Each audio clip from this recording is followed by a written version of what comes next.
Hi ಮಕ್ಕಳೇ, ಎಲ್ರಿಗೂ ನಮಸ್ಕಾರ. ನಾನು ನಿಮ್ಮ ಪ್ರೀತಿಯ ರಾಕೇಶ್ ಸರ್.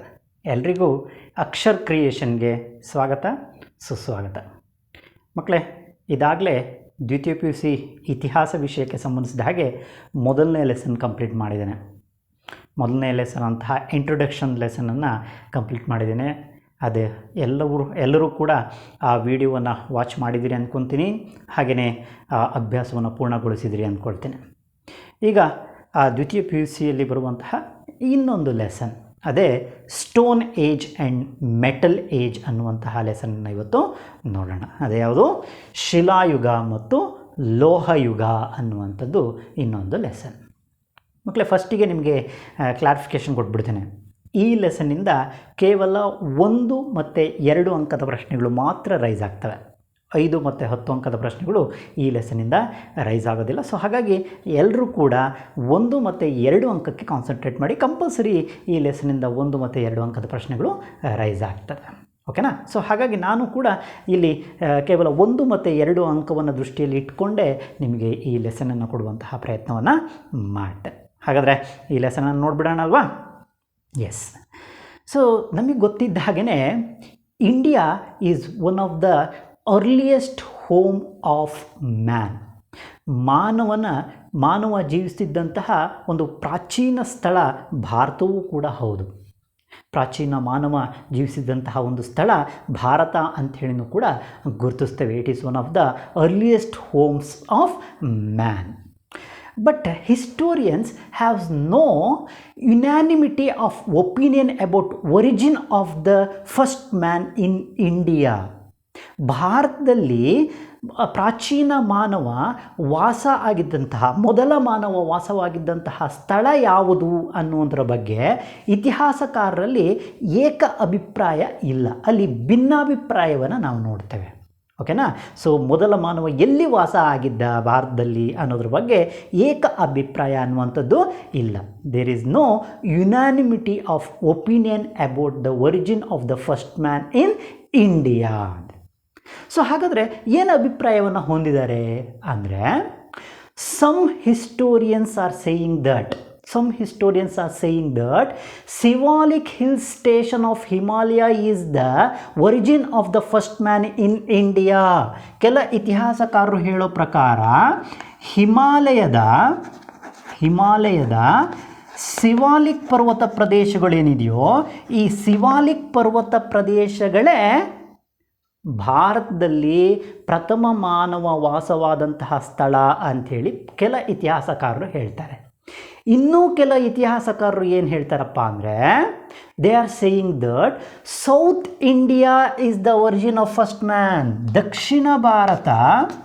ದಕ್ಷಿಣ ಭಾರತವೇ ಪ್ರಥಮ ಮಾನವ ವಾಸವಾದಂತಹ ಸ್ಥಳ ಅಂಥೇಳಿ ಕರಿತೇವೆ. ಅದರಲ್ಲೂ ದಕ್ಷಿಣ ಭಾರತದ ದಂಡಕಾರಣ್ಯ ಪ್ರದೇಶ ಅಂದರೆ ಕರ್ನಾಟಕದ ಪ್ರದೇಶದಲ್ಲೇ ಪ್ರಥಮ ಮಾನವ ಭಾರತದಲ್ಲಿ ವಾಸವಾಗಿದ್ದ ಅಂಥೇಳಿ ಕೆಲ ಇತಿಹಾಸಕಾರರು ಹೇಳ್ತಾರೆ. Some historians are saying that Shivalik hill station is the first man who lived in India ಅಂತೇಳಿ ಹೇಳಿದ್ರೆ, some others are saying that South India or Dandakaranya region is the origin of the first man in India. So like that there is confusion about the historians. ಇತಿಹಾಸಕಾರರಲ್ಲಿ ಅಲ್ಲಿ ಗೊಂದಲ ಇರೋದನ್ನು ನಾವು ಗುರುತಿಸ್ಬೋದು. ಯಾವುದ್ರ ಬಗ್ಗೆ? ಪ್ರಥಮ ಮಾನವ ಭಾರತದಲ್ಲಿ ಎಲ್ಲಿ ವಾಸ ಆಗಿದ್ದ ಅನ್ನೋದ್ರ ಬಗ್ಗೆ ಗೊಂದಲ ಇರೋದನ್ನು ನಾವು ಗುರುತಿಸ್ಬೋದು. But the most expected or accepted is that Deccan was the first home of man.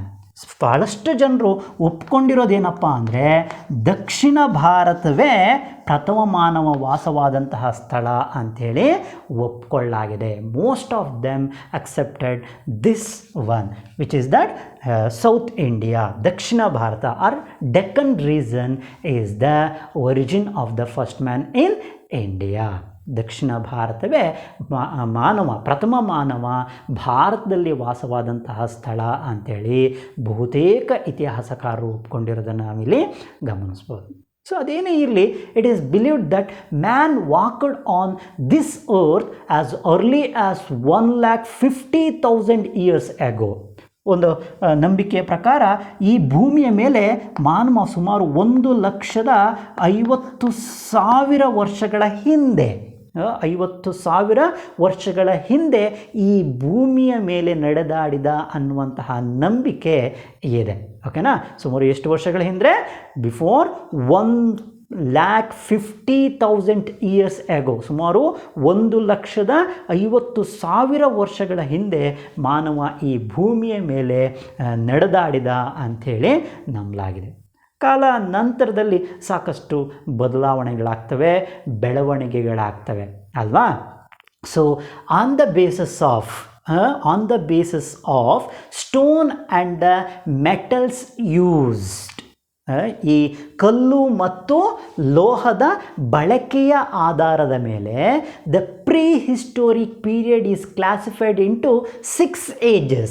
ಪ್ರೀಹಿಸ್ಟೋರಿಕ್ period is classified into 6 ages.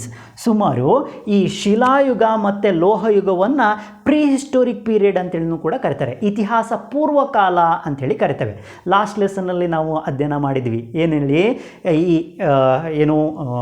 ಇತಿಹಾಸ ಪೂರ್ವಕಾಲ ಮತ್ತು ಇತಿಹಾಸ ಕಾಲ ಅಂದರೆ ಏನು ಅನ್ನೋದನ್ನು ತಿಳ್ಕೊಂಡಿದ್ವಿ. ಇತಿಹಾಸ ಕಾಲ ಅಂದರೆ ಯಾವ ಇತಿಹಾಸವನ್ನು ಅಥವಾ ಯಾವ ಕಾಲಘಟ್ಟಗಳ ಬಗ್ಗೆ ತಿಳ್ಕೊಳ್ಳೋದಕ್ಕೆ ಲಿಖಿತ ಆಧಾರಗಳು ಇವೆಯೋ ಅದನ್ನು ಇತಿಹಾಸ ಕಾಲ ಅಂತೇಳಿ ಗುರುತಿಸ್ಕೊಳ್ತೇವೆ. ಯಾವ ಕಾಲಘಟ್ಟದ ಬಗ್ಗೆ ತಿಳ್ಕೊಳ್ಳೋದಕ್ಕೆ ನಮಗೆ ಯಾವುದೇ ಲಿಖಿತ ಆಧಾರಗಳು ಇಲ್ಲವೋ ಅದನ್ನು ಏನಂತ ಕರಿತೇವೆ? ಇತಿಹಾಸ ಪೂರ್ವಕಾಲ ಅಂಥೇಳಿ ಕರಿತೇವೆ ಅಲ್ವಾ? ಸೊ ಈ ಸ್ಟೋನ್ ಏಜ್ ಮತ್ತು ಮೆಟಲ್ ಏಜ್ ಬಗ್ಗೆನೂ ಕೂಡ ತಿಳ್ಕೊಳ್ಳೋದಕ್ಕೆ ನಮಗೆ ಯಾವುದೇ ಲಿಖಿತ ಆಧಾರಗಳಿಲ್ಲ. Because of that reason this period is also called as prehistoric period. The stone age and metal age is also called as prehistoric period because there is no written document to learn about this period. ಓಕೆನಾ? ಈ ಕಾಲಘಟ್ಟದ ಬಗ್ಗೆ ಅಧ್ಯಯನ ಮಾಡೋದಕ್ಕೆ ನಮಗೆ ಯಾವುದೇ ಲಿಖಿತ ಆಧಾರಗಳಿಲ್ಲ. Okay, so ಈ ಪ್ರೀಹಿಸ್ಟೋರಿಕ್ period ಅಥವಾ ಶಿಲಾಯುಗ ಮತ್ತು ಲೋಹಯುಗವನ್ನು ಕಲ್ಲು ಮತ್ತು ಲೋಹದ ಬಳಕೆಯ ಆಧಾರದ ಮೇಲೆ, ಅವೆರಡರ ಬಳಕೆಯ ಆಧಾರದ ಮೇಲೆ ಎಷ್ಟು ಕಾಲಘಟ್ಟಗಳಾಗಿ ವಿಭಾಗ ಮಾಡಲಾಗಿದೆ? 6 ಕಾಲಗಳಾಗಿ ಅಥವಾ 6 ಯುಗಗಳಾಗಿ ವಿಭಾಗ ಮಾಡಲಾಗಿದೆ. ಓಕೆನಾ? 6 ಯುಗಗಳಾಗಿ ವಿಭಾಗ ಮಾಡಲಾಗಿದೆ. The prehistoric period based on the stone and metals used is classified into 6 ages. 6 ಯುಗಗಳಾಗಿ ವಿಭಾಗಿಸಲಾಗಿದೆ. ಅವೇ ಯಾವ್ಯಾವು ಅಂದರೆ, that is first one is, ಅದರಲ್ಲಿ ಮೊದಲನೇದು ಪ್ಯಾಲಿಯೋಲಿಥಿಕ್ ಏಜ್. ಪ್ಯಾಲಿಯೋಲಿಥಿಕ್ ಏಜ್ ಹಳೆಯ ಶಿಲಾಯುಗ. Palaeolithic age. ಎರಡನೇದು ಮೆಸೋಲಿಥಿಕ್ ಏಜ್, ಮಧ್ಯಶಿಲಾಯುಗ. ದೆನ್ ನಿಯೋಲಿಥಿಕ್ ಏಜ್, ನವಶಿಲಾಯುಗ.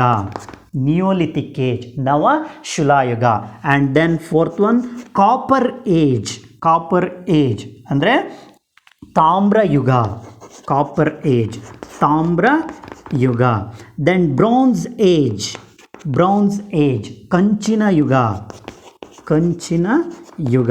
And last one iron age, ಕಬ್ಬಿಣದ ಯುಗ ಅಂಥೇಳಿ ಈ ಶಿಲಾಯುಗ ಮತ್ತು ಲೋಹಯುಗವನ್ನು ಅಥವಾ ಇತಿಹಾಸ ಪೂರ್ವಕಾಲವನ್ನು 6 ಯುಗಗಳಾಗಿ ವಿಭಾಗಿಸಲಾಗುತ್ತೆ. The prehistoric period or stone and metal age is classifying into 6 ages such as one is Paleolithic age, and the second one is Mesolithic age, and the third one is Neolithic age, and the fourth one is Copper age, and the fifth one is Bronze age, and the last one is iron age. ಓಕೆನಾ? So ಇತಿಹಾಸ ಪೂರ್ವಕಾಲ ಅಥವಾ ಶಿಲಾಯುಗ ಮತ್ತು ಲೋಹಯುಗವನ್ನು 6 ಯುಗಗಳಾಗಿ ವಿಭಾಗಿಸಲಾಗ್ತದೆ. ಅವ್ಯಾವ್ಯಾವು? ಹಳೆಯ ಶಿಲಾಯುಗ, ಮಧ್ಯಶಿಲಾಯುಗ, ನವಶಿಲಾಯುಗ, ತಾಮ್ರಯುಗ, ಕಂಚಿನ ಯುಗ ಮತ್ತು ಕಬ್ಬಿಣದ ಯುಗ ಅಂಥೇಳಿ 6 ಯುಗಗಳಾಗಿ ಅವುಗಳನ್ನು ವಿಭಾಗಿಸಲಾಗುತ್ತೆ. Now we want to learn one by one. ಈಗ ನಾವು ಪ್ರತಿಯೊಂದನ್ನು ಕೂಡ ಒಂದೊಂದಾಗೆ ನೋಡ್ತಾ ಹೋಗೋಣ. ಅದರಲ್ಲಿ ಮೊದಲನೇದು ಯಾವುದು? ಹಳೆಯ ಶಿಲಾಯುಗ, ಪ್ಯಾಲಿಯೋಲಿಥಿಕ್ ಏಜ್, ಹಳೆಯ ಶಿಲಾಯುಗ, palaeolithic age. So firstly we want to learn, it's very easy for English medium students, but there is some confusion for Kannada medium students. So ಇಲ್ಲಿ ಈ ಇಂಗ್ಲೀಷ್ ಮಾಧ್ಯಮದ ವಿದ್ಯಾರ್ಥಿಗಳಿಗೆ ಈಸಿ ಆಗುತ್ತೆ. ಇದು ಒಂದು ಕ್ವಶನ್ ಹೇಳ್ತೇನೆ, ಸೊ ಆ ಕ್ವಶನ್ಗೆ ಸಂಬಂಧಿಸಿದ ಹಾಗೆ. ಆದರೆ ಕನ್ನಡ ಮೀಡಿಯಮವರಿಗೆ ಸ್ವಲ್ಪ ಕಷ್ಟ ಆಗುತ್ತೆ. ಸೊ ಹಾಗಾಗಿ ನೀವು ಬರ್ಕೊಳ್ಳುವಾಗ ಅಥವಾ ಕಲಿಯುವಾಗ ಈ ಹಳೆ ಶಿಲಾಯುಗವನ್ನು ಪ್ಯಾಲಿಯೋಲಿಥಿಕ್ ಅಂಥೇಳಿನೂ, ಮಧ್ಯಶಿಲಾಯುಗವನ್ನು ಮೆಸೋಲಿಥಿಕ್ ಅಂಥೇಳಿನೂ, ಹಾಗೆಯೇ ನವಶಿಲಾಯುಗವನ್ನು ನಿಯೋಲಿಥಿಕ್ ಅಂಥೇಳಿನೂ ಕೂಡ ಕಲ್ತ್ಕೊಂಡಿರಬೇಕು. ಸೊ ಆಗ it is easy to write this answer. ಓಕೆನಾ? ಇದಕ್ಕೆ ಸಂಬಂಧಿಸಿದ ಹಾಗೆ ಪ್ರಶ್ನೆಗಳನ್ನು ಬರೆಯೋದಕ್ಕೆ ಈಸಿ ಆಗುತ್ತೆ. ಏನು ಅಂದರೆ very important question will be raise in the examination, that is ಎಕ್ಸಾಮ್ನ ಸಂದರ್ಭದಲ್ಲಿ ಅತಿ ಮುಖ್ಯವಾಗಿ ಕೇಳಬಹುದಾದಂತಹ ಪ್ರಶ್ನೆಗಳು ಏನಪ್ಪ ಅಂದರೆ ಈ ಲೆಸನ್ನಿಂದ 1 ಅಥವಾ 2 ಅಂಕದ ಪ್ರಶ್ನೆಗೆ ವಾಟ್ ಈಸ್ ಪ್ಯಾಲಿಯೋಲಿಥಿಕ್, ಪ್ಯಾಲಿಯೋಲಿಥಿಕ್ ಎಂದರೇನು ಅಂಥೇಳಿ ಕೇಳ್ತಾರೆ. ಅಥವಾ ವಾಟ್ ಈಸ್ ಮೆಸೋಲಿಥಿಕ್ ಎಂದರೇನು ಅಂಥೇಳಿ. ಆರ್ ವಾಟ್ ಈಸ್ ನಿಯೋಲಿಥಿಕ್ ಎಂದರೇನು ಅಂಥೇಳಿನೇ ಪ್ರಶ್ನೆ ಕೇಳ್ತಾರೆ. ಅಲ್ಲಿ ಹಳೆಯ ಶಿಲಾಯುಗ, ಮಧ್ಯಶಿಲಾಯುಗ, ನವಶಿಲಾಯುಗ ಎಂದರೇನು ಅಂಥೇಳಿ ಕೇಳೋದಿಲ್ಲ. ಓಕೆನಾ? ಪ್ಯಾಲಿಯೋಲಿಥಿಕ್ ಎಂದರೇನು, ಮೆಸೋಲಿಥಿಕ್ ಎಂದರೇನು, ನಿಯೋಲಿಥಿಕ್ ಎಂದರೇನು ಅಂಥೇಳಿನೇ ಕ್ವಶನ್ ಬರುತ್ತೆ. ಸೊ ಹಾಗಾಗಿ ಆ ಪದಗಳ ಪರಿಚಯ ನಿಮಗಿರಬೇಕು. ಪ್ಯಾಲಿಯೋಲಿಥಿಕ್ ಅಂದರೆ ಹಳೆಯ ಶಿಲಾಯುಗ, ಮೆಸೋಲಿಥಿಕ್ ಅಂದರೆ ಮಧ್ಯಶಿಲಾಯುಗ, ಮತ್ತು ನಿಯೋಲಿಥಿಕ್ ಅಂದರೆ ಹೊಸ ಶಿಲಾಯುಗ ಅಥವಾ ನವಶಿಲಾಯುಗ ಅನ್ನುವಂಥದ್ದು ನಿಮ್ಮ ಮನಸ್ಸಿನಲ್ಲಿ ಇರಬೇಕಾಗತ್ತೆ. Firstly we want to learn that what is palaeolithic age. ಮೊದಲಿಗೆ ನಾವು ಅಧ್ಯಯನ ಮಾಡಬೇಕಾಗಿದ್ದೆ ಪ್ಯಾಲಿಯೋಲಿಥಿಕ್ ಅಂದರೆ ಏನು ಅನ್ನೋದನ್ನು ನಾವು ನೋಡಬೇಕು. Palaeolithic that is one Greek word. ಓಕೆನಾ? ಸೊ ಪ್ಯಾಲಿಯೋಲಿಥಿಕ್ ಅನ್ನುವಂಥದ್ದು ಪ್ಯಾಲಿಯೋಲಿಥಿಕ್ ಅನ್ನುವಂಥದ್ದು ಇದೊಂದು ಗ್ರೀಕ್ ಭಾಷೆಯ ಪದ, which is the word Paleolithic, which is derived from the Greek word. ಓಕೆನಾ? ಸೊ ಇದು ಯಾವ ಭಾಷೆಯ ಪದದಿಂದ ಬಂದಿದೆ? ಗ್ರೀಕ್ ಭಾಷೆಯ ಪದದಿಂದ ಬಂದಿದೆ. ಕ್ಲಿಯರ್ ಅಲ್ವಾ? ಸೊ ಯಾವ 2 ಗ್ರೀಕ್ ಭಾಷೆಯ ಪದದಿಂದ ಬಂದಿದೆ ಅಂದರೆ which is derived from Greek word called paleo and lithic. So ಆ ಪ್ಯಾಲಿಯೋಲಿಥಿಕನ್ನು 2 ಭಾಗವಾಗಿ ಮಾಡಿದ್ರೆ ಆಯಿತು. ಒಂದು ಯಾವುದು? ಪ್ಯಾಲಿಯೋ ಅನ್ನುವಂಥದ್ದು, ಮತ್ತು ಇನ್ನೊಂದು ಲಿಥಿಕ್ ಅನ್ನುವಂಥದ್ದು. ಓಕೆನಾ? So paleo and lithic are the 2 Greek words. ಓಕೆನಾ? So paleolithic, the word paleolithic which is derived from the Greek words called paleo and lithic. Paleo ಮತ್ತು ಲಿಥಿಕ್ ಅನ್ನುವ 2 ಪದಗಳಿಂದ ಬಂದಿದೆ. ಹಾಗಾದರೆ ಇದರ ಅರ್ಥ ಏನು? What is the meaning of these 2 words ಅಂದರೆ ಪ್ಯಾಲಿಯೋ ಮೀನ್ಸ್ ಹಳೆಯ, ಪ್ಯಾಲಿಯೋ ಅಂದರೆ old, paleo means old, paleo ಅಂದರೆ ಅರ್ಥ ಏನು? ಹಳೆಯ. ಲಿಥಿಕ್ ಮೀನ್ಸ್ ಸ್ಟೋನ್, ಶಿಲೆ ಅಂಥೇಳಿ ಅರ್ಥ. Palio means old, lithic means stone. Palio ಅಂದರೆ ಹಳೆಯ, ಲಿಥಿಕ್ ಅಂದರೆ ಶಿಲೆ ಅಂಥೇಳಿ ಅರ್ಥ. ಟೋಟಲಿ ಪ್ಯಾಲಿಯೋಲಿಥಿಕ್ ಮೀನ್ಸ್ ಹಳೆಯ ಶಿಲೆ ಅಥವಾ ಹಳೆಯ ಶಿಲಾಯುಗ ಅನ್ನೋ ಅರ್ಥವನ್ನು ಕೊಡುತ್ತೆ. ಓಕೆನಾ? ಪ್ಯಾಲಿಯೋಲಿಥಿಕ್ ಏಜ್ ಮೀನ್ಸ್ ಹಳೆಯ ಶಿಲಾಯುಗ. ಯಾಕೆ ಅಂದರೆ paleolithic, the word paleolithic which is derived from the Greek word called paleo and lithic. Paleo means old, lithic means stone. Paleolithic ಎನ್ನುವಂತಹ ಪದ ಗ್ರೀಕ್ ಭಾಷೆಯ ಪದಗಳಾದ ಪ್ಯಾಲಿಯೋ ಮತ್ತು ಲಿಥಿಕ್ ಎಂಬ ಪದದಿಂದ ಬಂದಿದ್ದು. ಪ್ಯಾಲಿಯೋ ಅಂದರೆ ಹಳೆಯ ಎಂದು, ಲಿಥಿಕ್ ಎಂದರೆ ಶಿಲೆ ಎಂದು ಅರ್ಥ. ಹಾಗಾಗಿ ಪ್ಯಾಲಿಯೋಲಿಥಿಕ್ ಅಂದರೆ ಹಳೆಯ ಶಿಲಾಯುಗ ಎಂದು ಅರ್ಥ. ಓಕೆನಾ? ಸೊ ದಿಸ್ ಪೀರಿಯಡ್, ಈ ಕಾಲ ಯಾವ ಕಾಲಘಟ್ಟದಲ್ಲಿ ಕಂಡುಬಂತು ಅಂದರೆ ಎಷ್ಟು ವರ್ಷಗಳ ಹಿಂದೆ ಕಂಡುಬಂದಂತಹದ್ದು ಈ ಹಳೆಯ ಶಿಲಾಯುಗ ಅಂದರೆ ಸುಮಾರು 40,000ದಿಂದ, ಸುಮಾರು ಕ್ರಿಸ್ತಶಕ ಪೂರ್ವ 40,000ದಿಂದ 10,000ದವರೆಗಿನ ಕಾಲ. 40,000ದಿಂದ 10,000ವರೆಗಿನ ಕಾಲ. This period which was held in between 40,000 to 10,000 BCE.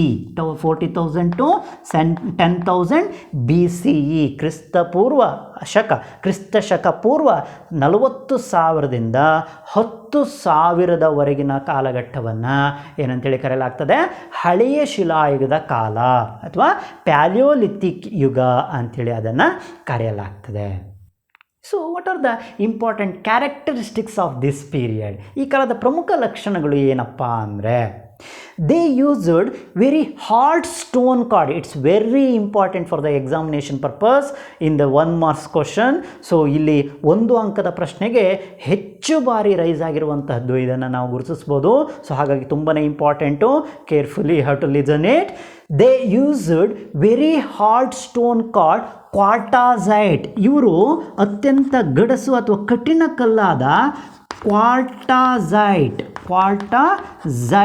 ಅನ್ನುವಂತಹ ಕಲ್ಲನ್ನು ಬಳಸಿದ್ರು. Very important. ಈ ಪ್ಯಾಲಿಯೋಲಿಥಿಕ್ ಜನರು ಅಥವಾ ಹಳೆ ಶಿಲಾಯುಗದ ಜನರು ಬಳಸುತ್ತಿದ್ದ ಕಲ್ಲು ಯಾವುದು ಅಂಥೇಳಿ ಕೇಳ್ತಾರೆ. ಸೊ ಅವರು ಬಳಸ್ತಿದ್ದಂತಹ ಕಲ್ಲು ಯಾವುದು? ಕ್ವಾರ್ಟಾಸೈಟ್ ಅನ್ನುವಂತಹ ಕಲ್ಲು. It is one of the very hard stone, ಒಂದು ಕಠಿಣ ಅಥವಾ ಗಡಸು ಕಲ್ಲಾಗಿತ್ತು. ಸೊ ಅಂತಹ ಕಲ್ಲು ಯಾವುದು? ಕ್ವಾರ್ಟಾಸೈಟ್ ಅಂಥೇಳಿ ಕರೀತಾರೆ. Very important for the examination purpose. Okay, so ಎಕ್ಸಾಮ್ನ ದೃಷ್ಟಿಯಿಂದ ಇದು ತುಂಬಾ ಇಂಪಾರ್ಟೆಂಟು. ಕ್ವಾರ್ಟಾಸೈಟ್ ಅನ್ನುವಂತಹ ಕಲ್ಲನ್ನು ಅವರು ಬಳಸ್ತಾ ಇದ್ರು. ಹಳೆಯ ಶಿಲಾಯುಗದ ಜನರು ಬಳಸ್ತಾ ಇದ್ದಂತಹ ಕಲ್ಲು ಯಾವುದು? Quartzite. The Paleolithic men were used type of the stone called quartzite ಅನ್ನುವ ಬಗೆಯ ಕಲ್ಲನ್ನು ಅವರು ಬಳಸ್ತಾ ಇದ್ದು. And then they had no idea of the use of fire, pottery and agriculture. It's also one of the most important characteristic of Paleolithic people. ಈ ಕಾಲದ ಜನರ ಒಂದು ಲಕ್ಷಣ ಅಂತೇಳಿ ಗುರುತಿಸ್ಬೋದು. ಮೊದಲನೇ ಲಕ್ಷಣ ಏನು ನೋಡಿದ್ವಿ? ಇವರು ಯಾವ ಕಲ್ಲನ್ನು ಬಳಸ್ತಾ ಇದ್ರು? ಕ್ವಾರ್ಟಾಸೈಟ್ ಅನ್ನುವಂತಹ ಕಲ್ಲನ್ನು ಬಳಸ್ತಾ ಇದ್ರೆ. And the second one, they had no idea of the use of the fire. ಅವರಿಗೆ ಬೆಂಕಿಯ ಉಪಯೋಗ ಗೊತ್ತಿರಲಿಲ್ಲ. ಆ್ಯಂಡ್ ದೆನ್ ಪಾಟ್ರಿ, ಮಡಕೆಯ ಬಗ್ಗೆ ಪರಿಚಯ ಇರಲಿಲ್ಲ, ಮಡಕೆ ತಯಾರಿಕೆ ಅವರಿಗೆ ಗೊತ್ತಿರಲಿಲ್ಲ. And also they had no idea about the agriculture. ಕೃಷಿಯ ಬಗ್ಗೆನೂ ಕೂಡ ಅವರಿಗೆ ಯಾವುದೇ ರೀತಿಯ ಜ್ಞಾನ ಇರಲಿಲ್ಲ. ಅವರಿಗೆ ಯಾವುದರ ಜ್ಞಾನ ಇರಲಿಲ್ಲ? ಬೆಂಕಿಯ ಬಗ್ಗೆ, ಮಡಕೆಯ ಬಗ್ಗೆ ಮತ್ತು ಕೃಷಿಯ ಬಗ್ಗೆ, ಯಾವುದರ ಬಗ್ಗೆನೂ ಕೂಡ ಅವರಿಗೆ ಜ್ಞಾನ ಇರಲಿಲ್ಲ. They had no idea of the use of fire, pottery and also agriculture. ಇವುಗಳ ಬಳಕೆ ಅವರಿಗೆ ಗೊತ್ತಿರಲಿಲ್ಲ. ಹಾಗಾದರೆ ಹೇಗೆ ಅವರು ಜೀವನವನ್ನು ನಡೆಸ್ತಾ ಇದ್ರು ಅಂದರೆ, they mostly lived on hunting. ಅವರು ಬೇಟೆಯಾಡಿ ಜೀವನ ನಡೆಸ್ತಾ ಇದ್ರು. ಓಕೆನಾ? ಸೊ ಅವ್ರು ಹೇಗೆ ಜೀವನ ನಡೆಸ್ತಾ ಇದ್ರು? ಬೇಟೆಯಾಡಿ ಜೀವನವನ್ನು ನಡೆಸ್ತಾ ಇದ್ರು. They mostly lived on hunting. So ಬೇಟೆ ಇಲ್ಲದೆ ಅವರು ಜೀವನ ನಡೆಸೋದಕ್ಕೆ ಸಾಧ್ಯನೇ ಇರಲಿಲ್ಲ. ಓಕೆನಾ? ಸೊ ಈ ಬೇಟೆ ಆಡೋದಕ್ಕೆ ಏನನ್ನು ಆಯುಧವಾಗಿ ಬಳಸ್ತಾ ಇದ್ರು? That is quartzite stone. ಓಕೆನಾ? ಸೊ ಅವರು ಬಳಸ್ತಾ ಇದ್ದಂತಹ ಕಲ್ಲು ಯಾವುದು? ಕ್ವಾರ್ಟಾಸೈಟ್ ಅನ್ನುವಂತಹ ಕಲ್ಲನ್ನು ಅಲ್ಲಿ ಬಳಸಲಾಗ್ತಾ ಇತ್ತು. Then one more very important question will be rise in the examination. ಎಕ್ಸಾಮ್ನ ಸಂದರ್ಭದಲ್ಲಿ ಹೆಚ್ಚಾಗಿ ಕೇಳುವಂಥ ಇನ್ನೊಂದು ಪ್ರಶ್ನೆ ಏನಪ್ಪ ಅಂದರೆ, name any 2 sites of Palaeolithic age people. ಈ ಹಳೆ ಶಿಲಾಯುಗದ ಜನರು ನೆಲೆ ಇದ್ದಂತಹ ಯಾವುದಾದರೂ 2 ಸ್ಥಳಗಳನ್ನು ಹೆಸರಿಸಿ. ಇಲ್ಲಿ ನಿಮಗೆ ಈಸಿ ಮಾಡೋದಕ್ಕೆ ನಾನೊಂದು ಪ್ರಯತ್ನವನ್ನು ಮಾಡ್ತೇನೆ. ಏನಪ್ಪ ಅಂದರೆ, ನಿಮಗೆ 2 ರೀತಿಯ ಪ್ರಶ್ನೆ ಬರುತ್ತೆ. ಏನಂತ? ಹಳೆ ಶಿಲಾಯುಗದ ಜನರು ವಾಸವಾಗಿದ್ದಂಥ ಭಾರತದ ಯಾವುದಾದ್ರೂ 2 ಸ್ಥಳಗಳನ್ನು ಗುರುತಿಸಿ ಅಂಥೇಳಿ ಪ್ರಶ್ನೆ ಕೇಳ್ಬೋದು. ಅಥವಾ ಕರ್ನಾಟಕದ ಯಾವುದಾದ್ರೂ 2 ಪ್ರದೇಶಗಳನ್ನು ಗುರುತಿಸಿ ಅಂತೇಳಿ ಕೂಡ ಕೇಳ್ಬೋದು. ಓಕೆನಾ? 2 ರೀತಿ ಕೇಳುವಂತಹ ಸಂಭವನೀಯತೆ ಇರುತ್ತೆ. ಸೊ ಅದಕ್ಕೆ ನೀವೇನು ಮಾಡಿ ಅಂದರೆ, just you have to learn about 2 places from ಕರ್ನಾಟಕದ 2 ಸ್ಥಳಗಳನ್ನು ತಿಳ್ಕೊಂಬಿಡಿ, ಅಷ್ಟೇ ಸಾಕು. ಓಕೆನಾ? ಸೊ ಅದನ್ನು ಭಾರತ ಅಂತೇಳಿ ಕೇಳಿದ್ರೂ ಕೂಡ ಬರಬಹುದು, ಅಥವಾ ಕರ್ನಾಟಕ ಅಂಥೇಳಿನೂ ಕೂಡ ಕೇಳಿದ್ರೂ ಬರಿಬೋದು. 2ಕ್ಕೂ ಒಂದೇ ಆನ್ಸರ್ ಆಗುತ್ತೆ. ಸೊ ಹಾಗಾಗಿ ಕರ್ನಾಟಕದ 2 ಸ್ಥಳಗಳನ್ನು ಮಾತ್ರ ನಿಮಗೆ ಹೇಳಿಬಿಡ್ತೇನೆ. ಆಯಿತಾ.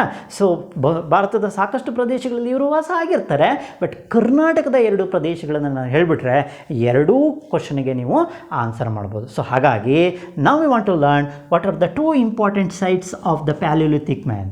ಈ ಹಳೆಯ ಶಿಲಾಯುಗದ ಜನರ ಪ್ರಮುಖ ನೆಲೆಗಳು ಯಾವ್ಯಾವಾಗಿದ್ವು ಅಂದರೆ, ಕರ್ನಾಟಕದ 2 ಪ್ರಮುಖ ನೆಲೆಗಳು ಯಾವುದಪ್ಪ ಅಂದರೆ, ರಾಯಚೂರಿನ ಲಿಂಗಸಗೂರು ಆಫ್ ರಾಯಚೂರಿನ ವೆರಿ ಇಂಪಾರ್ಟೆಂಟ್ ಇದು, ರಾಯಚೂರಿನ ರಾಯಚೂರಿನ Lingasugur is one of the most important sites of the Palaeolithic man. ಈ ಹಳೆ ಶಿಲಾಯುಗದ ಜನರ ಪ್ರಮುಖ ನೆಲೆ ಅಂಥೇಳಿ ಗುರುತಿಸ್ಬೋದು. And one more is Belagavi ಜಿಲ್ಲೆಯ ಘಟಪ್ರಭಾ ನದಿ ಕಣಿವೆ ಪ್ರದೇಶ, river basin of Ghataprabha region of Belagavi, river basin of Ghataprabha river basin of Belagavi district. Belagavi ಜಿಲ್ಲೆಯ ಘಟಪ್ರಭಾ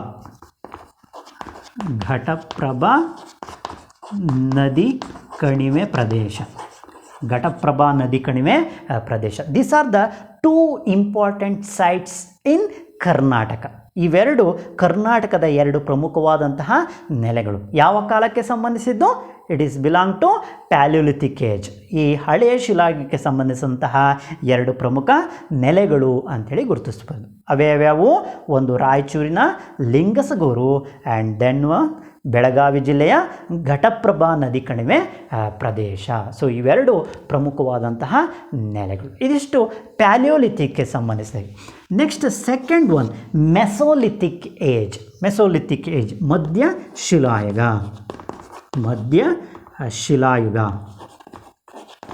ಮೆಸೋಲಿಥಿಕ್ ಏಜ್. ಸೊ ಮಧ್ಯ ಶಿಲಾಯುಗವನ್ನು ಏನಂತೇಳಿ ಕರೆಯಲಾಗುತ್ತೆ? Mesolithic age. Same question will be rise from here also. What is mesolithic ಎಂದರೇನು ಅಂಥೇಳಿ ಕೇಳ್ತಾರೆ. ವಾಟ್ ಈಸ್ ಮೆಸೋಲಿಥಿಕ್ ಎಂದರೇನು ಅಂಥೇಳಿ. So it's also very easy. So meso means ಮಧ್ಯ. ಮೆಸೋ ಆ್ಯಂಡ್ ಲಿಥಿಕ್ ಅನ್ನುವಂತಹ 2 ಗ್ರೀಕ್ ಭಾಷೆಯ ಪದದಿಂದ ಬಂದಿದೆ. The word mesolithic which is derived from the Greek words called meso and lithic. Meso ಮತ್ತು ಲಿಥಿಕ್ ಅನ್ನುವಂತಹ ಪದದಿಂದ ಬಂದಿದೆ. ಮೆಸೋ ಮೀನ್ಸ್ ಮಧ್ಯ, ಮಿಡಲ್, ಮಧ್ಯ. And lithic means as well as that is stone, ಕಲ್ಲು ಅಥವಾ ಶಿಲೆ ಅನ್ನೋ ಅರ್ಥವನ್ನು ಕೊಡುತ್ತೆ. ಓಕೆನಾ. ಸೊ ಮೆಸೋ ಅಂದರೆ ಮಧ್ಯ ಅಂಥೇಳಿನು, ಲಿಥಿಕ್ ಅಂದರೆ ಶಿಲೆ ಅನ್ನೋ ಅರ್ಥವನ್ನು ಕೊಡುತ್ತೆ. ಸೊ ಹಾಗಾಗಿ ಮೆಸೋಲಿಥಿಕ್ ಮೀನ್ಸ್ ಮಧ್ಯ ಶಿಲಾಯುಗ ಅಂಥೇಳಿ ಅರ್ಥ. ಓಕೆನಾ. ಸೊ ಮಿಡಲ್ ಸ್ಟೋನ್ ಏಜ್ ಅಂಥೇಳಿ ಅದನ್ನು ಗುರುತಿಸ್ಬೋದು.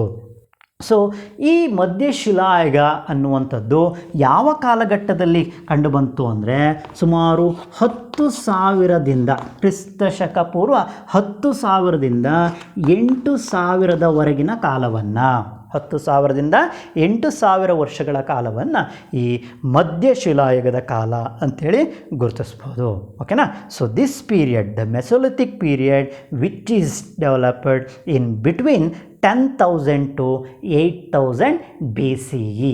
ಕ್ರಿಸ್ತಪೂರ್ವ 10,000ದಿಂದ 8,000ದವರೆಗಿನ ಕಾಲವನ್ನು ಮೆಸೋಲಿಥಿಕ್ ಏಜ್ ಅಥವಾ ಮಧ್ಯಶಿಲಾಯುಗದ ಕಾಲ ಅಂಥೇಳಿ ಗುರುತಿಸ್ಬೋದು. Most important characteristic of this period is they were hunter. ಅವರು ಏನಾಗಿದ್ದರು? ಬೇಟೆಗಾರರಾಗಿದ್ದರು.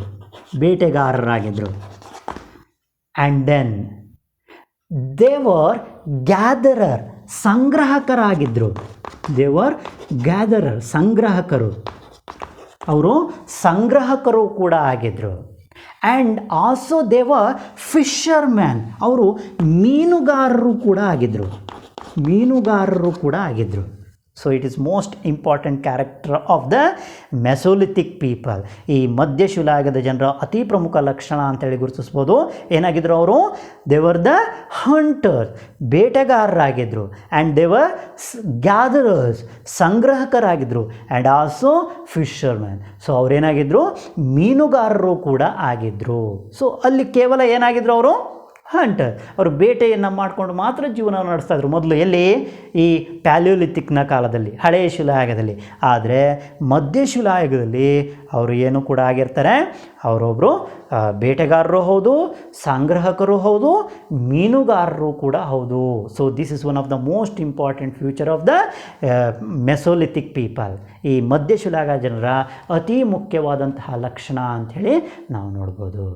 ಸೊ ಇಲ್ಲಿ ಗ್ಯಾದರರ್ ಆಗಿದ್ದರು ಅಂದರೆ, ಸೊ ಅವರು ಸಂಗ್ರಾಹಕರಾಗಿದ್ದರು ಅಂದರೆ, ಸಂಗ್ರಹಿಸಬೇಕಂದ್ರೆ ಅವರಿಗೆ ಕೆಲವೊಂದು ನಾಲೆಡ್ಜ್ ಇರಬೇಕಿತ್ತು. ಯಾವುದ್ರ ಬಗ್ಗೆ ನಾಲೆಡ್ಜ್ ಇತ್ತಪ್ಪ ಅಂದರೆ, they also know the use of fire. ಅವರಿಗೆ ಬೆಂಕಿಯ ಉಪಯೋಗ ಗೊತ್ತಿತ್ತು, ಬೆಂಕಿಯ ಬಳಕೆ ಅವರಿಗೆ ಗೊತ್ತಿತ್ತು. ಯಾರಿಗೆ? ಮೆಸೋಲಿಥಿಕ್ ಪೀಪಲ್ಗೆ. ಯಾರಿಗೆ ಗೊತ್ತಿರಲಿಲ್ಲ? ಈ ಪ್ಯಾಲಿಯೋಲಿಥಿಕ್ ಜನರಿಗೆ ಗೊತ್ತಿರಲಿಲ್ಲ. ಆದರೆ ಮೆಸೋಲಿಥಿಕ್ ಜನರಿಗೆ ಬೆಂಕಿಯ ಉಪಯೋಗ ಗೊತ್ತಿತ್ತು. They also know the use of fire and manufacturing pots. So ಅವರಿಗೆ ಮಡಕೆ ಮಾಡೋದನ್ನು ಕೂಡ ಕಲ್ತಿದ್ರು. ಅವರು ಕಲ್ತಿದ್ರು. ಸೊ ಇವೆರಡು ಗೊತ್ತಿದ್ದರಿಂದಾಗಿ ಯಾವುದು ಸಾಧ್ಯ ಆಯಿತು? ಸಂಗ್ರಹಣೆ ಮಾಡೋದಕ್ಕೆ ಸಾಧ್ಯ ಆಯಿತು ಅಲ್ವಾ? ಸೊ ಹೀಗಾಗಿ ಇದು ಅತಿ ಪ್ರಮುಖವಾದಂತಹ ಲಕ್ಷಣ ಅಂಥೇಳಿ ಗುರುತಿಸ್ಬೋದು. ಆ್ಯಸ್ ವೆಲ್ ನಾವು ವೆರಿ ಇಂಪಾರ್ಟೆಂಟ್ ಕ್ವಶನ್ ನೋಡಬೇಕಾಗಿದ್ದೇನಪ್ಪ ಅಂದರೆ, ಇವರ ನೆಲೆಗಳು ಯಾವ್ಯಾವು ಅಂತೇಳಿ. ಕರ್ನಾಟಕದಲ್ಲಿ ಕಂಡುಬರುವಂತಹ 2 ಪ್ರಮುಖವಾದಂತಹ ನೆಲೆಗಳು ಯಾವುವು? Name any 2 sites of the mesolithic people in Karnataka ಅಂಥೇಳಿ ಕೇಳ್ತಾರೆ. ಸೊ ಕರ್ನಾಟಕದ 2 ಪ್ರಮುಖವಾದಂತಹ ಪ್ರದೇಶಗಳು ಯಾವಪ್ಪ ಅಂದರೆ, ಬಳ್ಳಾರಿಯ ಸಂಗನಕಲ್ಲು, ವೆರಿ ಇಂಪಾರ್ಟೆಂಟ್, ಸಂಗನಕಲ್ಲು, ಬಳ್ಳಾರಿಯ Sanganakallu. It is one of the most important site of Mesolithic people. ಈ ಮಧ್ಯಶಿಲಾಯುಗ ಜನರ ಅತಿ ಪ್ರಮುಖವಾದಂತಹ ನೆಲೆ ಅಂಥೇಳಿ ಕರಿತೇವೆ. ಆ್ಯಂಡ್ ಒನ್ ಮೋರ್ ಈಸ್ ಚಿತ್ರದುರ್ಗದ ಬ್ರಹ್ಮಗಿರಿ. ಚಿತ್ರದುರ್ಗದ Brahmagiri of Chitradurga is also one of the most important site of the mesolithic people. ಈ ಮಧ್ಯಶಿಲಾಯುಗ ಜನರ 2 ಪ್ರಮುಖವಾದಂತಹ ನೆಲೆಗಳು ಅಂತೇಳಿ ಇವುಗಳನ್ನು ಗುರುತಿಸ್ಬೋದು. ಯಾವ್ಯಾವು? ಒಂದು ಬಳ್ಳಾರಿಯ ಸಂಗನಕಲ್ಲು ಮತ್ತು ಇನ್ನೊಂದು ಚಿತ್ರದುರ್ಗದ Brahmagiri R the 2 important sites of the mesolithic people. Next we want to learn about the one more that is Neolithic age. Neo ಅಂದರೆ ಅಲ್ಲೇ ಪದವನ್ನು ನಾವು ನೋಡ್ತೀವಿ. ಯಾವುದು? ನವಶಿಲಾಯುಗ. ಇನ್ನು 3ನೇದು ನವಶಿಲಾಯುಗ, ನಿಯೋಲಿಥಿಕ್. ಇದನ್ನೇನಂತ ಕರಿತೇವೆ? ನಿಯೋಲಿಥಿಕ್ ಏಜ್ ಅಂಥೇಳಿ ಕರಿತೇವೆ. ಸೊ ಇಲ್ಲಿ ಮತ್ತೆ ಒಂದು ಕ್ವಶನ್ ಬರುತ್ತೆ, ಏನು? ವಾಟ್ ಈಸ್ ನಿಯೋಲಿಥಿಕ್ ಎಂದರೇನು ಅಂಥೇಳಿ. Same the word Neolithic, which is derived from the Greek words called neo and lithic. Greek ಭಾಷೆಯ ನಿಯೋ ಮತ್ತು ಲಿಥಿಕ್ ಎನ್ನುವ 2 ಪದದಿಂದ ಬಂದಿದೆ. ನಿಯೋ ಮೀನ್ಸ್ ನ್ಯೂ, ಹೊಸ ಅಥವಾ ನವ ಅನ್ನೋ ಅರ್ಥವನ್ನು ಕೊಡುತ್ತೆ. ನಿಯೋ ಮೀನ್ಸ್ ನ್ಯೂ, ಹೊಸ ಅಥವಾ ನವ. ಲಿಥಿಕ್ ಮೀನ್ಸ್ ಸ್ಟೋನ್, ಶಿಲೆ. ಸೊ ಹಾಗಾಗಿ ನಿಯೋಲಿಥಿಕ್ ಮೀನ್ಸ್ ಹೊಸ ಶಿಲಾಯುಗ ಅಥವಾ ನವಶಿಲಾಯುಗ ಅನ್ನೋ ಅರ್ಥವನ್ನು ಕೊಡುತ್ತೆ. Neolithic means new stone age ಅಂಥೇಳಿ ಗುರುತಿಸ್ಬೋದು. ಓಕೆನಾ? ಸೊ ನಿಯೋಲಿಥಿಕ್ ಎಂದರೇನು ಅನ್ನೋದನ್ನು ನಾವು ನೋಡ್ಬೋದು. Then we want to learn what is the period of this. ಇದು ಯಾವ ಕಾಲಘಟ್ಟದಲ್ಲಿ ಕಂಡುಬರುತ್ತೆ ಈ ನಿಯೋಲಿಥಿಕ್ ಕಾಲ ಅಂದರೆ, ಇದು ಕ್ರಿಸ್ತಪೂರ್ವ 8000ದಿಂದ 4000ದಿಂದ ಕಾಲವನ್ನು ಈ ನವಶಿಲಾಯುಗದ ಕಾಲ ಅಂಥೇಳಿ ಗುರುತಿಸ್ತೇವೆ. ಓಕೆನಾ? From 8000 to 4000 BCE is consider as the period of neolithic age. Neolithic ಕಾಲಘಟ್ಟ ಅಂಥೇಳಿ ಅದನ್ನು ಗುರುತಿಸ್ಬೋದು. ಸೊ ಈ ಕಾಲದ ಪ್ರಮುಖ ಲಕ್ಷಣಗಳು ಯಾವ್ಯಾವು ಅಂದರೆ, ಈಗಾಗಲೇ ನಾವು ಹಳೆಯ ಶಿಲಾಯುಗ ಮತ್ತು ಮಧ್ಯ ಶಿಲಾಯುಗದ ಪ್ರಮುಖ ಲಕ್ಷಣಗಳನ್ನು ನಾವು ಗುರುತಿಸಿದ್ವು ಅಲ್ವಾ? ಸೊ ಹಾಗೆಯೇ ಈ ಕಾಲದ ಪ್ರಮುಖ ಲಕ್ಷಣಗಳು ಏನಪ್ಪ ಅಂದರೆ, ದೇ ಲರ್ನ್ಡ್ ಕಲ್ಟಿವೇಷನ್. ಅವರು ಕೃಷಿ ಚಟುವಟಿಕೆಯನ್ನು ಕಲಿತರು ಅಥವಾ ವ್ಯವಸಾಯ ಮಾಡೋದನ್ನು ಕಲಿತರು. They learned cultivation and then they also learned and they domesticated animals like ಅವರು ಕೆಲ ಪ್ರಾಣಿಗಳನ್ನು ಸಾಕೋದಕ್ಕೆ ಆರಂಭಿಸಿದ್ರು. ಸಾಕು ಪ್ರಾಣಿಗಳನ್ನು ನಾವು ಗುರುತಿಸ್ಬೋದು ಈ ಕಾಲದಲ್ಲಿ, ಓಕೆನಾ. ಸೊ ಇವರು ಕೆಲವು ಪ್ರಾಣಿಗಳನ್ನು ಸಾಕೋದಕ್ಕೆ ಆರಂಭಿಸ್ತಾರೆ. ದೇ ಡೊಮೆಸ್ಟಿಕೇಟೆಡ್ ಎನಿಮಲ್ಸ್ ಲೈಕ್, ಕೆಲ ಪ್ರಾಣಿಗಳು ಯಾವ್ಯಾವಪ್ಪ ಅಂದರೆ ಕೌ, ಶೀಪ್ ಆ್ಯಂಡ್ ಗೋಟ್, ಆಕಳು, ಕುರಿ ಮತ್ತು ಮೇಕೆ ಬೆಸ್ಟ್ ಎಕ್ಸಾಂಪಲ್ ಇದು. These are the 3 example for domesticating animals during the period of neolithic. So ಈ ನವಶಿಲಾಯುಗದ ಕಾಲದಲ್ಲಿ ಜನರು ಸಾಕ್ತಾ ಇದ್ದಂತಹ ಪ್ರಮುಖ ಪ್ರಾಣಿಗಳು ಇವಾಗಿದ್ವು. ಯಾವ್ಯಾವು? ಆಕಳು, ಕುರಿ ಮತ್ತು ಮೇಕೆ. ಇವೆಲ್ಲ ಸಾಕೋದಕ್ಕೆ ಮೂಲ ಉದ್ದೇಶ ಏನಪ್ಪ ಅಂದರೆ ಅವರು ಕೃಷಿಯನ್ನು ಆರಂಭಿಸಿದ್ದೇ ಮೂಲ ಉದ್ದೇಶ, ಓಕೆನಾ. ಕೃಷಿಯನ್ನು ಆರಂಭಿಸಿದ ಕಾರಣಕ್ಕಾಗಿ ಸೊ ಅಲ್ಲಿ ಈ ಪ್ರಾಣಿಗಳನ್ನು ಸಾಕಬೇಕಾಯಿತು. ಸೊ ಆಕಳು, ಕುರಿ, ಮೇಕೆಯನ್ನು ಇವರು ಸಾಕೋದಕ್ಕೆ ಆರಂಭಿಸ್ತಾರೆ. They domesticated animals like cow, sheep and goats and also they learn cultivation. And then very important feature of this period is they lived in caves. ಅವರು ಗುಹೆಗಳಲ್ಲಿ ವಾಸ ಆಗಿದ್ರು. They lived in caves. ಗುಹೆಗಳಲ್ಲಿ ವಾಸ ಆಗಿದ್ರು. This is also one of the most important feature of this period. And then very important thing is they used wool and cotton to manufacture cloth. ಅವರು ಬಟ್ಟೆ ತಯಾರಿಕೆಗಾಗಿ ಉಣ್ಣೆ ಮತ್ತು ಹತ್ತಿಯನ್ನು ಬಳಸಿದ್ರು. ಉಣ್ಣೆ ಮತ್ತು ಹತ್ತಿಯನ್ನು ಬಳಸ್ಕೊಂಡು ಏನನ್ನು ತಯಾರಿಸಿದ್ರು? ಬಟ್ಟೆಯನ್ನು ತಯಾರಿಸಿದ್ರು. ನೋಡಿ, ಬಟ್ಟೆಯ ಉಪಯೋಗ ಗೊತ್ತಾಗಿದೆ ಈ ನವಶಿಲಾಯುಗದ ಕಾಲದಲ್ಲಿ. ಅದುವರೆಗೆ ಮನುಷ್ಯ ಬಟ್ಟೆಯನ್ನೇ ಧರಿಸ್ತಾ ಇರಲಿಲ್ಲ ಅಲ್ವಾ. ಸೊ ಈ ನವಶಿಲಾಯುಗದ ಕಾಲದಲ್ಲಿ ಬಟ್ಟೆಯನ್ನು ಮಾಡೋದಕ್ಕೆ ಯಾವುಗಳನ್ನು ಬಳಸಲಾಗ್ತಿತ್ತು ಕಚ್ಚಾ ವಸ್ತುವಾಗಿ? ಉಣ್ಣೆ ಮತ್ತು ಹತ್ತಿಯನ್ನು, ಓಕೆನಾ. They use wool and cotton for manufacture cloth. So these are the few important features of the Neolithic. Now we want to learn what are the sites. ನೆಲೆಗಳು ಯಾವ್ಯಾವು ಅಂದರೆ ಈ ಜನರು ವಾಸವಾಗಿದ್ದಂತಹ ಕರ್ನಾಟಕದ ಪ್ರಮುಖ ನೆಲೆಗಳು ಯಾವ್ಯಾವು ಅಂದರೆ Maski is one of the place. Maski ಒಂದು ನೆಲೆ ಆಗಿತ್ತು ಈ ಕಾಲದಲ್ಲಿ. Maski is one of the most important site of the neolithic people. And ರಾಯಚೂರಿನ ದೋಅಬ್ ಆಫ್ ರಾಯಚೂರಿನ ದೋಅಬ್ ಪ್ರದೇಶ, ರಾಯಚೂರಿನ ದೋಅಬ್ ಪ್ರದೇಶ. It's also one of the most important sites of the neolithic people. And then Kaveri ನದಿ ಕಣಿವೆ ಪ್ರದೇಶ, ಬೆಸ್ಸಿನ್ ಆಫ್ ಕಾವೇರಿ ನದಿ ಕಣಿವೆ ಪ್ರದೇಶ, ಓಕೆನಾ. ನದಿ ಕಣಿವೆ ಪ್ರದೇಶ, Kaveri basin. So it's also one of the most important. And then ಬಳ್ಳಾರಿಯೂ ಕೂಡ ಈ ಕಾಲದ ಪ್ರಮುಖವಾದಂತಹ ನೆಲೆಯಾಗಿತ್ತು, ಓಕೆನಾ. Which are those? One is Maski and then one is Raichur doab and Kaveri basin and Ballari are the few important sites of the neolithic people. ಈ neolithic ಜನರ ಅಥವಾ ನವಶಿಲಾಯುಗದ ಜನರ ಪ್ರಮುಖ ನೆಲೆಗಳು ಅಂಥೇಳಿ ಇವುಗಳನ್ನು ಗುರುತಿಸ್ಬೋದು. ಯಾವ್ಯಾವು? ಒಂದು ಮಸ್ಕಿ, ಇನ್ನು ರಾಯಚೂರಿನ ದೋಅಬ್, ಹಾಗೆಯೇ ಕಾವೇರಿ ನದಿ ಪ್ರದೇಶ, ಹಾಗೆಯೇ Ballari.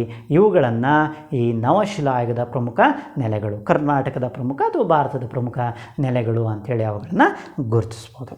Next we want to learn about the copper age.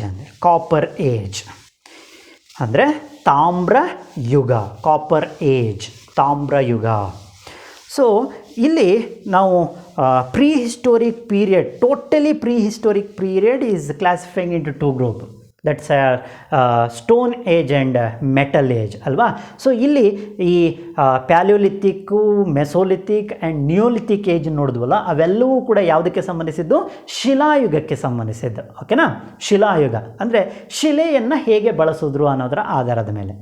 ನಾವು we want to learn about the metal age. Metal ಏಜ್ನಲ್ಲಿ ಕಂಡುಬರುವಂಥದ್ದು ಯಾವ್ದ್ಯಾವುದು ಅಂದರೆ ಅದರಲ್ಲಿ 3 ವಿಧವನ್ನು ನಾವು ಗುರುತಿಸ್ತೇವೆ. ಯಾವ್ದ್ಯಾವುದು?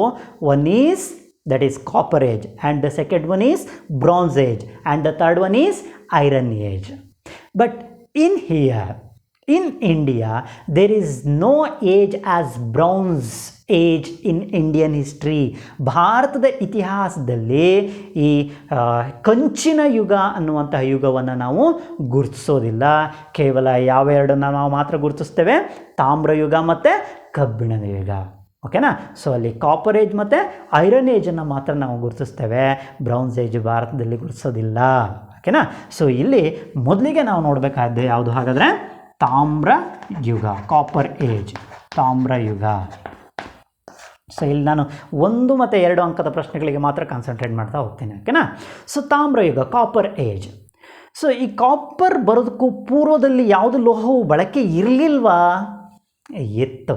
ಯಾವುದಪ್ಪ ಅಂದರೆ which is the earliest metal used by man is, ಭಾರತದಲ್ಲಿ ಅಥವಾ ಪ್ರಪಂಚದಲ್ಲಿ ಮೊದಲು ಬಳಸಿದಂತಹ ಲೋಹ ಯಾವುದು ಅಂದರೆ ಅದೇ ಗೋಲ್ಡ್.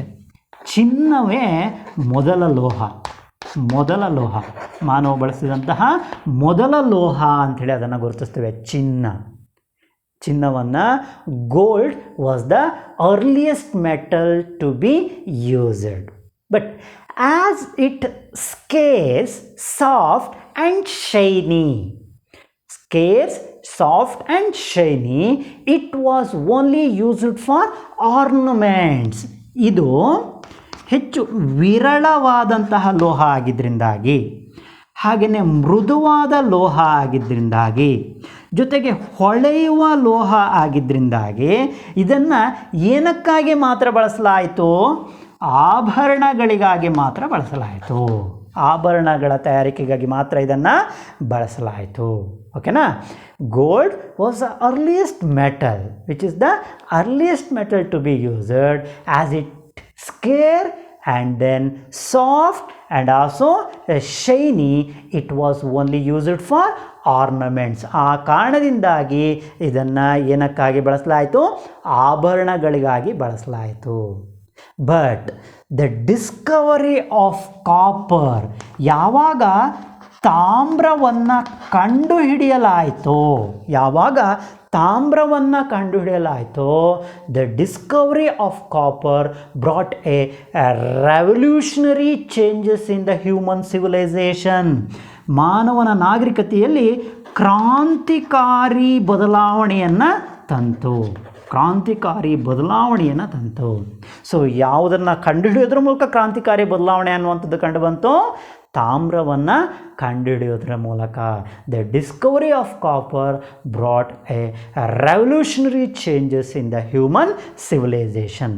ಮಾನವನ ನಾಗರಿಕತೆಯಲ್ಲಿ ಒಂದು ಕ್ರಾಂತಿಕಾರಿ ಬದಲಾವಣೆಗೆ ಇದು ಕಾರಣ ಆಗುತ್ತೆ. ಕಾರಣ ಏನಪ್ಪ ಅಂದರೆ ಈ ತಾಮ್ರವನ್ನು ಹಲವಾರು ಉಪಕರಣಗಳನ್ನು, ವಿಶೇಷವಾಗಿ ಕೃಷಿ ಉಪಕರಣಗಳನ್ನು ತಯಾರಿಸೋದಕ್ಕೆ, ಯುದ್ಧ ಉಪಕರಣಗಳನ್ನು ತಯಾರಿಸೋದಕ್ಕೆ, ಹಾಗೆಯೇ ಬೇಟೆಯ ಉಪಕರಣಗಳನ್ನು ತಯಾರಿಸ್ಕೊಳ್ಳೋದಕ್ಕೆ ಇದನ್ನು ಬಳಸಿದ್ರಿಂದಾಗಿ ಮಾನವನ ನಾಗರಿಕತೆಯಲ್ಲಿ ದೊಡ್ಡ ಮಟ್ಟದ ಬದಲಾವಣೆ ಅನ್ನುವಂಥದ್ದು ಸಂಭವಿಸುತ್ತೆ. ಓಕೆನಾ.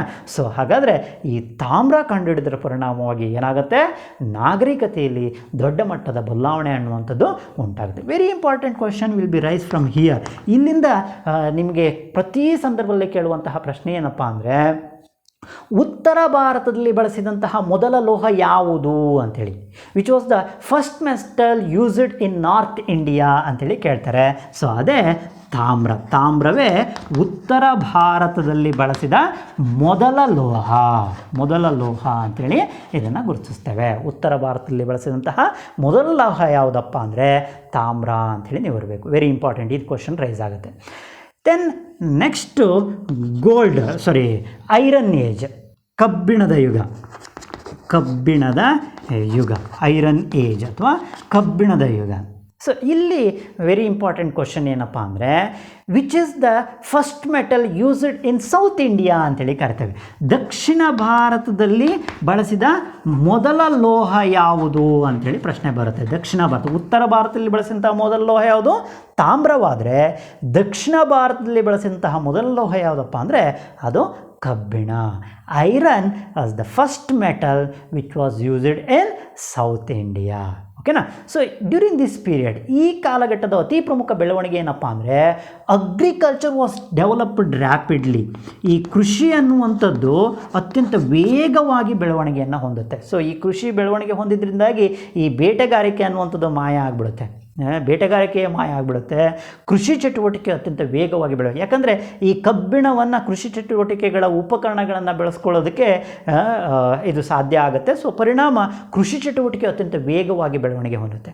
ಸೊ ಯಾವಾಗ ಕೃಷಿ ಚಟುವಟಿಕೆ ಅತ್ಯಂತ ವೇಗವಾಗಿ ಬೆಳೀತೋ man started the settle life. It's very important development during this period. ಈ ಕಾಲದ ಅತಿ ಪ್ರಮುಖವಾದಂತಹ ಬೆಳವಣಿಗೆ ಅಂತೇಳಿ ಗುರುತಿಸ್ತೇವೆ. ಏನಪ್ಪ ಅಂದರೆ ಯಾವಾಗ ಕೃಷಿ ಅಭಿವೃದ್ಧಿ ಹೊಂತೋ man started the settled life. ಮಾನವ ಒಂದು ಕಡೆ ನೆಲೆ ಊರೋದಕ್ಕೆ ಪ್ರಾರಂಭ ಮಾಡ್ದ. ಮಾನವ ಒಂದು ಕಡೆ ನೆಲೆ ಊರೋದಕ್ಕೆ ಪ್ರಾರಂಭ ಮಾಡ್ತಾನೆ. ಯಾವ ಕಾಲದಲ್ಲಿ? ಕಬ್ಬಿಣದ ಯುಗದ ಕಾಲದಲ್ಲಿ. ಅಲ್ಲಿಯವರೆಗೆ ಅವನೇನಾಗಿದ್ದ? ಅಲೆಮಾರಿಯಾಗಿ ಜೀವನ ನಡೆಸ್ತಾ ಇರ್ತಾನೆ. But during this period he started to settled life. ಓಕೆನಾ? ಸೊ ಅವನು ಒಂದು ಪ್ರದೇಶದಲ್ಲಿ ನೆಲೆ ಊರೋದಕ್ಕೆ ಪ್ರಾರಂಭ ಮಾಡ್ತಾನೆ. ಅದಕ್ಕೆ ಕಾರಣವೇ ಕೃಷಿ ಚಟುವಟಿಕೆ ಹೆಚ್ಚು ಬೆಳವಣಿಗೆ ಹೊಂದಿದ್ದು. So iron was the extremely used in South India. ದಕ್ಷಿಣ ಭಾರತದಲ್ಲಿ ಅತಿ ಹೆಚ್ಚು ಬಳಸಿದಂತಹ ಲೋಹ ಅಂತೇಳಿ ಇದನ್ನು ಗುರುತಿಸ್ತೇವೆ. And also it is the first metal used in South India. ದಕ್ಷಿಣ ಭಾರತದಲ್ಲಿ ಬಳಸಿದಂತಹ ಮೊದಲ ಲೋಹ ಅಂತೇಳಿನೂ ಕೂಡ ಗುರುತಿಸ್ಬೋದು. ಸೊ ಇದಿಷ್ಟು ಈ ಲೆಸನಿಂದ ಬರುವಂಥ ಅತಿ ಪ್ರಮುಖ ಅಂಶಗಳು ಅಂಥೇಳಿ ನಾವು ಗುರುತಿಸ್ತೇವೆ. ಸೊ ಇಲ್ಲಿ ಬೇಸಿಕಲಿ 1 ಮಾರ್ಕ್ಸ್ ಮತ್ತು 2 ಮಾರ್ಕ್ಸ್ನ ಪ್ರಶ್ನೆಗಳೇ ರೈಸ್ ಆಗ್ತವೆ. ಸೊ ಹಾಗಾಗಿ ಅದನ್ನು ಆಧಾರವಾಗಿ ಇಟ್ಕೊಂಡೆ ನಿಮಗೆ ಇಲ್ಲಿ ವಿವರಣೆಯನ್ನು ನೀಡಿದ ಮಕ್ಕಳೇ. ತುಂಬ ಈಸಿಯಾಗಿ ನಿಮಗೆ ನೀಡಿದ್ದೀನಿ. ತುಂಬ ವಿಸ್ತೃತವಾಗಿ ಹೇಳೋದಕ್ಕೆ ಹೋಗಿಲ್ಲ. ಕನ್ಫ್ಯೂಸ್ ಆಗಬೇಡಿ. ತುಂಬ ಎಷ್ಟು ಬೇಕೋ ಅಷ್ಟು, ಎಕ್ಸಾಮ್ನ ದೃಷ್ಟಿಯಿಂದ ಎಷ್ಟು ಬೇಕೋ ಅಷ್ಟನ್ನು ಮಾತ್ರ ನಿಮಗೆ ಕೊಟ್ಟಿದ್ದೇನೆ. ಸೊ ಇದನ್ನು ಸರಿಯಾಗಿ ಬಳಸ್ಕೊಳ್ಳಿ. ಸೊ ಇದು ತುಂಬ ಯೂಸ್ಫುಲ್ ಆಗುತ್ತೆ ನಿಮಗೆ 1 ಮತ್ತು 2 ಅಂಕನ ಗಳಿಸ್ಕೊಳ್ಳೋದಕ್ಕೆ. ಸೊ ಹಾಗಾಗಿ ಯಾರು ಕೂಡ ನೆಗ್ಲೆಕ್ಟ್ ಮಾಡಬೇಡಿ. ಸೊ ಮುಂದಿನ ಲೆಸನ್ನಲ್ಲಿ ಮತ್ತೊಮ್ಮೆ ಭೇಟಿಯಾಗೋಣ. ಅಲ್ಲಿಯವರೆಗೆ ಎಲ್ರಿಗೂ ಕೂಡ ಧನ್ಯವಾದಗಳು ಮಕ್ಕಳೇ. ನಮಸ್ಕಾರ.